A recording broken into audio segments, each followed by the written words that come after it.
The Anderson family Christmas dinner was going exactly as I'd expected. Same judgmental stares, same backhanded compliments, same hierarchy of success measured purely by corporate titles and corner office dimensions.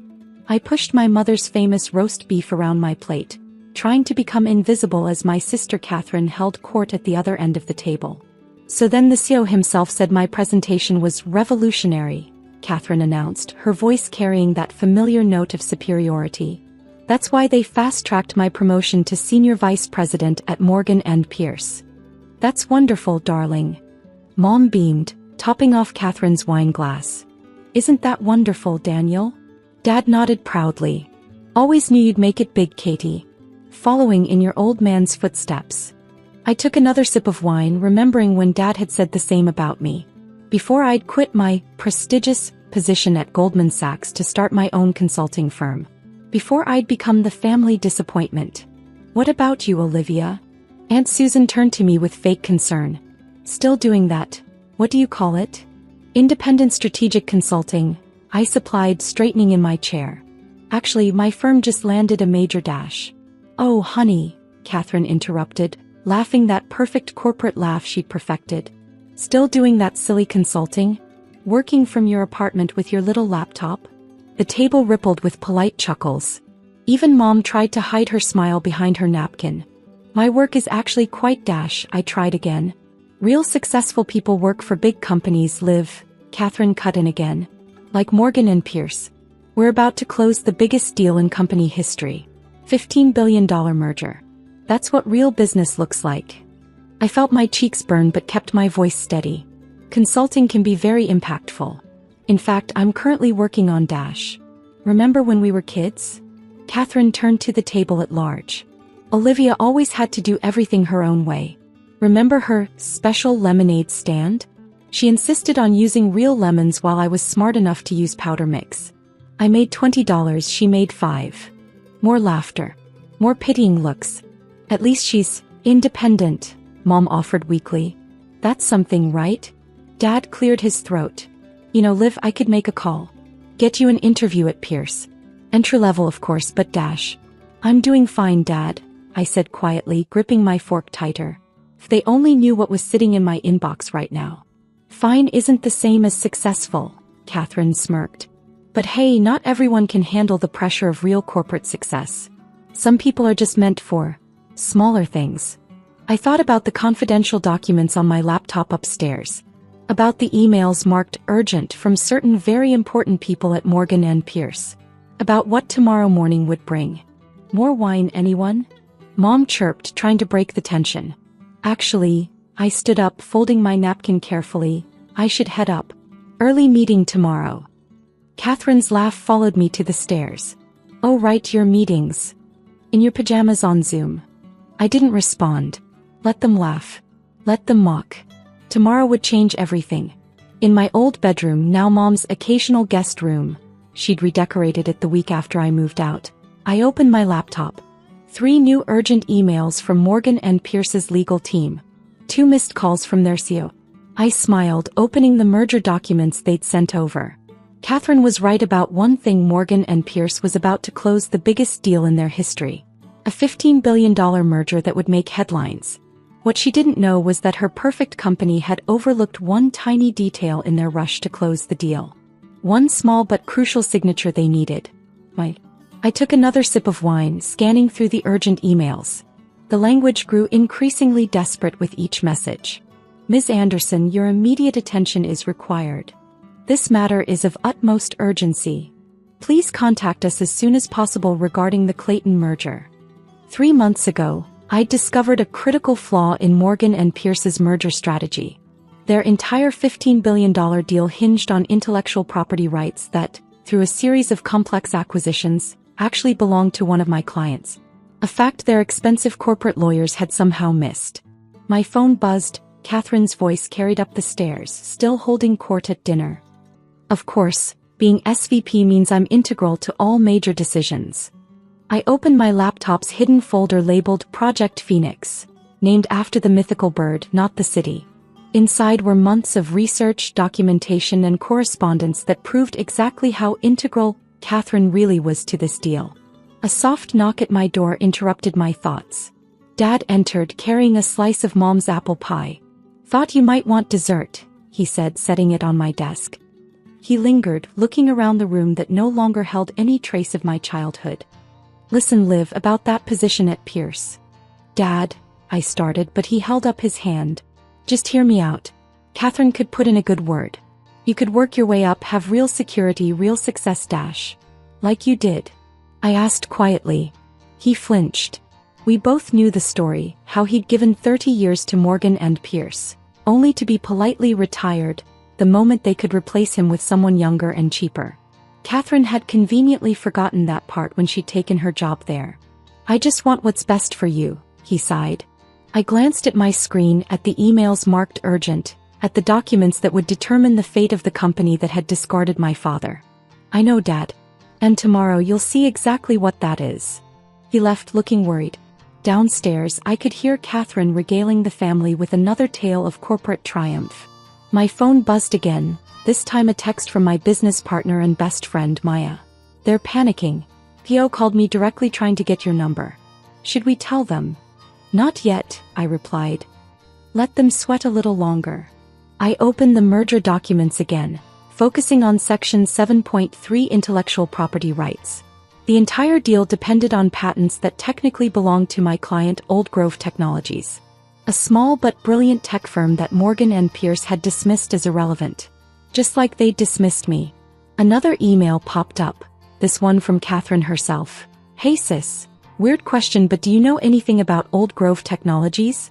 Need to verify something for tomorrow's meeting. Call me." I left it unanswered, just like her 3 previous emails this week. Let her figure it out herself. After all, real successful people work for big companies, right? My phone rang. Morgan and Pierce's CEO himself. Bold move, calling at 11 p.m. on Christmas. "Ms. Anderson," his voice was strained, professional veneer cracking. "I understand you represent Old Grove Technologies?" "I do," I replied calmly, hearing Catherine's laughter float up from downstairs. "We need to discuss the Clayton merger. Urgently." I smiled, thinking of all the times Morgan and Pierce had ignored my calls when I tried to raise this issue months ago. "Of course," I said. "My office, 9 a.m. tomorrow. Bring your legal team. And Mr. Roberts? Tell Catherine to be there too. After all, she's integral to all major decisions, isn't she?" The silence on the other end was deafening. Tomorrow was going to be interesting. My office wasn't in my apartment, despite Catherine's assumptions. Anderson Consulting occupied the entire top floor of a downtown high-rise, floor-to-ceiling windows, modern decor, and a view that made Morgan and Pierce's buildings look small. At 8:55 a.m. my receptionist buzzed. "Ms. Anderson? Morgan and Pierce's team is here." I straightened my Armani suit, not that different from Catherine's, except mine was paid for by my own company's success, not corporate credit. "Send them in." They filed in like a corporate funeral procession. CEO Roberts, their legal team, 2 board members, and finally Catherine. Her face went from confused to shocked as she took in my office. "Please sit," I gestured to the conference table. "Olivia," Catherine started, "what is this dash?" "Ms. Anderson," CEO Roberts interrupted, shooting Catherine a silencing look. "About the Clayton merger." I opened my laptop, projecting documents onto the wall screen. "You mean the merger that depends entirely on patent rights you don't actually own?" The room went silent. Catherine's face paled as she recognized the documents, the same ones she'd dismissed when they'd crossed her desk months ago. "Old Grove Technologies," I continued, "holds exclusive rights to the core technology your merger is based on. Rights that my firm helped them secure." "That's impossible," Catherine blurted. "I personally reviewed dash." "No," I cut in, pulling up her email trail. "You delegated the review to a junior associate who missed it, just like you've missed every warning we've sent over the past 3 months." The CEO's knuckles whitened around his pen. "What do you want?" I smiled, thinking of all those family dinners, all those dismissive comments about my silly consulting work. "Old Grove is willing to negotiate," I said, "but they have conditions, starting with a complete restructuring of the merger terms." For the next hour I outlined the new terms. With each point, Catherine sank lower in her chair, watching her revolutionary, deal transform into something very different. And finally, I concluded, Old Grove wants a seat on the board, which I'll be taking. You. Catherine's voice cracked. But you're just a dash. Just what, Katie? A consultant? Working from my laptop. I gestured around my office. Look around. While you were bragging about corporate success, I was building something real. The CEO cleared his throat. The terms are acceptable. We'll have the papers drawn up. Already done, I said, sliding folders across the table. Sign today or the Clayton deal dies. Your choice. They signed. End of part 3. Part 4. The next family dinner was considerably different. News of the Morgan and Pierce restructuring had made every business headline. Historic merger saved by Anderson Consulting, read the Wall Street Journal. More potatoes, Olivia? Mom offered, her voice carrying a new note of respect. Catherine sat quietly, pushing food around her plate. Her perfect corporate world had shifted dramatically.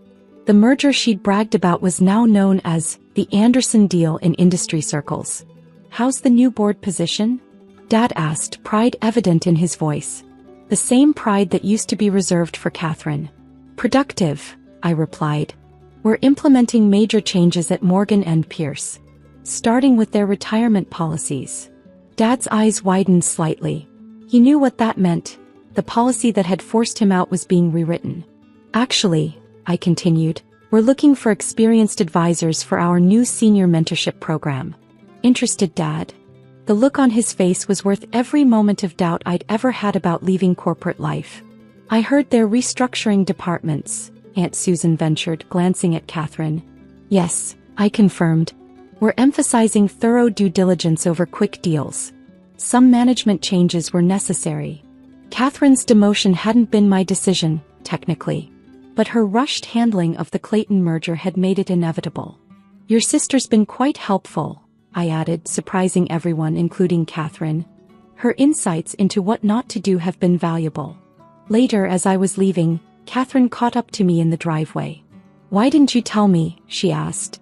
About Old Grove, about your firm, any of it? I thought about all the time she'd interrupted me at these dinners, all the condescending comments about my career choice.